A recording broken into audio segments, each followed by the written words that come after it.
என்னோட பேரு வந்து ஆலின் ராஜா. நான் எம்காம் முடிச்சிருக்கேன். நான் படிக்கிறதுல இருந்தே பணம் தான் ஏறிக்கிட்டு இருக்கேன். எங்க ஊர்ல ஒரு 50 வயசுக்கு உள்ள ஆளு தான் பணம் ஏறிட்டு இருந்தாரு. நான் தான் முதல்ல இளம் வயசுல ஒரு 18 வயசுல பணம் ஏற ஆரம்பிச்சேன். அதுக்கு பிறகு தான் என்ன தொடர்ந்து ஒரு 2-3 பேர் பணம் ஏற வந்தாங்க. எங்க வீட்டுல அப்போ உள்ள ஃபேமிலி சிச்சுவேஷனுக்கு வேலை பார்த்துட்டே படிக்கணும் அப்படிங்கிற மாதிரி இருந்துச்சு. அப்படிங்கிற நான் என்ன வேலைக்கு போவேன், இது காலையிலே வேலைக்கு போனா போதும். காலையில ஒரு 6 மணிக்கு போனாலும் ஒரு 8 மணிக்கு வீட்டுக்கு வந்துடலாம். ஒரு 200-300 சம்பளம் கிடைக்கும் ஒரு 10 வருஷம் முன்னாடி. அதனால அதுவே காலேஜ் லைஃபுக்கு ஃபீஸ் கட்ட, ட்ரெஸ் எடுக்க, பஸ் கிஸ் எல்லாத்துக்குமே நானே பாத்துருவேன். வீட்டுல காசே கேட்க மாட்டேன்.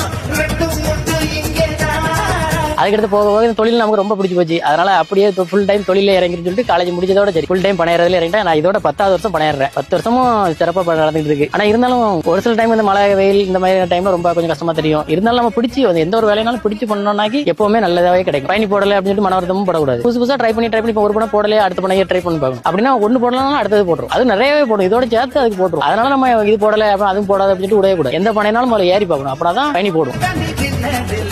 காலையில 4 மணிக்கு முடிச்சேன். எனக்கு நைட்டு வீட்லயே படுக்க 10 மணி ஆகும். ஒரு நேரம் உட்கார கூட முடியாது. அவ்வளவு நேரம் கிடந்து பணம் ஏறி ஆகணும். அப்படின்னா கேட்டாலும் சம்பாதி எனக்கு அதுவும் ஒரு 6 மாசம் தான் இருக்கும் அந்த வேலை. மத்த 6 மாசம் அப்பவே ஏதாட்டு தினமுறை ஏறது இந்த மாதிரி வேலை இருந்தா தான் உண்டு. இல்லைன்னா மத்த நேரம் வீட்டுல தான் இருக்கும். நம்ம இந்த டைம்ல கொஞ்சம் வேலை பார்த்து சம்பாதிச்சாதான் உண்டு. இந்த காய்ச்சல போதே தூச்சி கொள்ளணும். அப்படின்னா தான் கிடைக்கும்.